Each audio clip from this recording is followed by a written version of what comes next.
नमस्ते दोस्तों। आज मैं आपको एक बीमारी के बारे में पढ़ाऊँगा जो गायनोकोलॉजी के बुक सेकंड ईयर की बुक में है, जिसका नाम है पायोमेट्रा। पायोमेट्रा बीमारी के क्या परिचय है, क्या लक्षण है, क्या इसका ट्रीटमेंट है, ये सब हम पढ़ेंगे। पहला, परिचय। गर्भाशय के भीतर यानी गर्भाशय के भीतर मवाद इकट्ठा होना या पश इकट्ठा होना पायोमेट्रा कहलाता है या कहते हैं। इसमें कार्पस ल्यूटेम बना रहता है। गर्भाशय में मवाद होने के कारण ही कार्पस ल्यूटेम बना रहता है और पशु ताव में नहीं आता, क्योंकि कार्पस ल्यूटेम गर्भाशय को बनाए रखता है और प्रोजेस्टेरोन हार्मोन गर्भाशय को बनाए रखने वाला हार्मोन है। इसीलिए कार्पस ल्यूटेम रहता है। जब तक गर्भाशय में बच्चा रहता है तब तक कार्पस ल्यूटेम बना रहता है और इसी कारण जब प्रसव हो जाता है तो कार्पस ल्यूटेम प्रसव से पहले कार्पस ल्यूटेम टूटता है और पशु फिर से ताव में आता है। और लेकिन यहाँ पर मवाद होने के कारण कार्पस ल्यूटेम टूटता नहीं है और पशु ताव में नहीं आता। इसमें गर्भाशय में मवाद भरी होती है, गाढ़ी बदबूदार पीले हल्के पीले रंग की मवाद होती है। दूसरा, आगे हम पढ़ेंगे इसके कारण। क्या कारण है कि पायोमेट्रा होता है, किन कारणों से पायोमेट्रा हो सकता है। फर्स्ट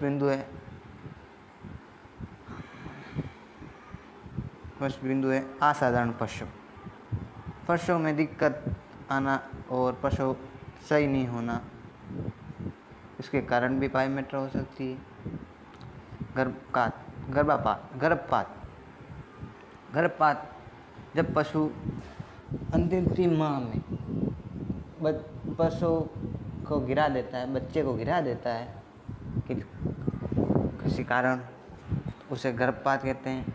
डिस्ट्रोकिया कष्टपूर्ण प्रसव, जब बच्चा फिटस अंदर प्रजनन अंग में गर्भाशय में घूम जाता है या उसकी स्थिति चेंज हो जाती है तो उसे घुमाकर अंदर हाथ डालकर बाहर निकालते हैं, तो उसके कारण संक्रमण फैल जाता है तो भी मवाद हो जाती है। जल के रुकने के, जब पशु होने के पश्चात जर नहीं गिरती या गिरती है, आधी गिर जाती है और आधी अंदर ही रह जाती है गर्भाशय में, या फिर हाथ डालकर निकालते वक्त अंदर थोड़ी टूट जाती है और अंदर जर के कारण अंदर मवाद और गंध पैदा हो जाती है। इस कारण भी पायोमेट्रा हो सकता है।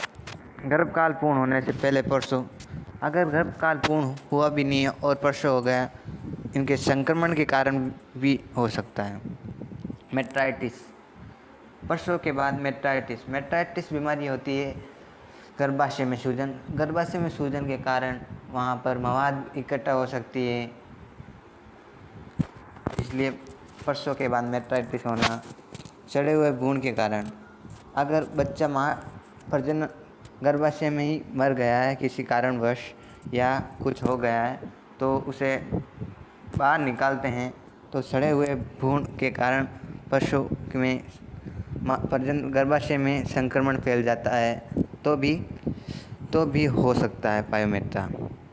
जुड़वा बच्चे होने के कारण प्रजनन अंगों में चोट लगना है। प्रजनन अंगों में चोट जब संभोग करता है नर, तो प्रजनन अंग में चोट लग जाती है या करते वक्त शीत या के गंध से किसी गर्भाशय में चोट लग जाती है तो उसके कारण भी संक्रमण हो जाता है, या फिर संक्रमित शीत का उपयोग करने से भी हो सकता है।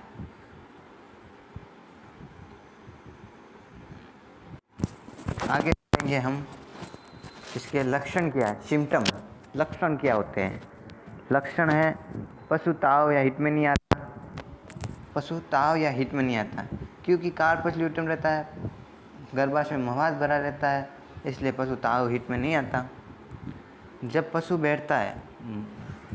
बैठता है या पेशाब अथवा गोबर करने हेतु जोर लगाता है, जब पशु बैठा रहता है या उसे पेशाब या गोबर के लिए जोर करता है बैठे बैठे या खड़े, तो मवाद या डिस्चार्ज निकलता है क्योंकि उसे प्रजनन अंगों से मवाद निकलता है, गोबर। और जब सर्विक्स बंद होती है, अगला पॉइंट है, जब सर्विक्स बंद होती है तो योनि मार्ग से मवाद नहीं आता क्योंकि सर्विक्स बंद होती है तो मवाद बाहर नहीं आ सकता, तथा ये सर्विक्स कार्पस ल्यूटेम के कारण ही बंद रहती है क्योंकि कार्पस ल्यूटेम जब प्रसव होता है तब प्रजनन अंगों को ढीला कर देता है और कार्पस ल्यूटेम टूटने के कारण ही सर्विक्स धीरे धीरे खुलती है और मवाद बाहर नहीं आती, तथा पशु को गुदा मार्ग से प्रजनन अंगों की जांच करें, गुदा मार्ग रेक्टम द्वारा प्रजनन अंग की जांच करें, गर्भाशय को चेक करें तो पता चलता है कि मवाद इकट्ठा होने के कारण पशु गर्भित लगता है। मवाद होने के कारण पशु गर्भित लगता है। प्रजनन अंगों में रेक्टम द्वारा प्रजनन अंगों की जांच करेंगे तो पशु गर्भित लगेगा मवाद के कारण। अगला पॉइंट है निदान। इसका निदान क्या है? डायग्नोसिस हम निदान में हम पढ़ेंगे लक्षणों के आधार पर। लक्षण क्या है? पशु ताव में नहीं आता, जोर करता है और सर्विक्स बंद होने का पशु गर्भित लगता है। ऐसे लक्षणों के आधार पर हम इसका निदान कर सकते हैं। दूसरा है गुदा मार्ग से पायोमेट्रा व प्रेगनेंसी में अंतर। इसका पायोमेट्रा में तो मवाद भरी होती है, गर्भाशय में मवाद होती है जिसके कारण पशु पर गर्भित लगता है, और प्रेगनेंसी में गर्भाशय में फीटस होता है, तरल पदार्थ होता है, भ्रूण होता है और फर्टिलिटी होती है। इसके कारण ये दोनों अंतर हैं। अगला पॉइंट है ट्रीटमेंट। इसका उपचार क्या है? उपचार कैसे करेंगे हम, इसके बारे में मैं आपको बताता हूँ।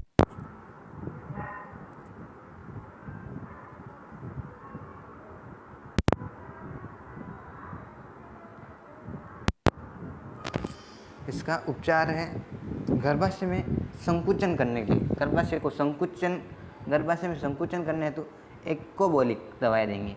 मतलब गर्भाशय में जो मवाद है उसे बाहर निकालने के लिए संकुचन पैदा करेंगे।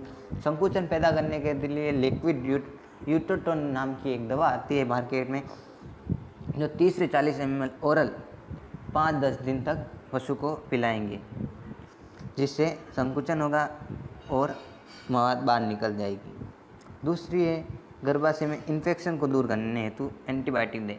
अगर मवाद है तो इन्फेक्शन तो ज़रूर है, तो एंटीबायोटिक जीवाणु के कारण भी हो सकती है इन्फेक्शन, तो एंटीबायोटिक देनी पड़ती है। एंटीबायोटिक मार्केट में खूब आती है, जैसे एनरोफ्लॉक्सिन 10 से 15 ml IM देंगे। IM 2-3 दिन तक देंगे। फिर प्रजनन अंगों की सफाई करने हेतु के लिए मेटानिडाजोल मार्केट में एक दवा आती है, गवर्नमेंट हॉस्पिटल में भी सप्लाई में होती है, और मार्केट में अलग अलग ब्रांड की अलग अलग दवाइयाँ आती है, जिसका और जो प्रजनन अंग या गर्भाशय की सफाई के लिए काम में ली जाती है। इस इंजेक्शन मेटानिडाजोल 50 से 60 ml IU इंट्रायूटेराइन देते हैं, जिससे गर्भाशय या प्रजनन अंगों की सफाई की जा सकती है, संक्रमण को दूर किया जा सकता है। लास्ट है कार्पस ल्यूटेम को सुकड़ाने हेतु दवाएं दें। कार्पस ल्यूटेम है जिसे सुकड़ाने के लिए दवाएं देते हैं, जैसे PGL2 कार्पस ल्यूटेम को तोड़ता है और सर्विक्स को खोलता है। ये दवाइयाँ दें पशु को। तो इसी के साथ आज आपको समझ में आया हो तो हमारे YouTube चैनल को सब्सक्राइब करें, लाइक करें और कमेंट बॉक्स में कुछ ज़रूर लिखें अच्छा लगा तो।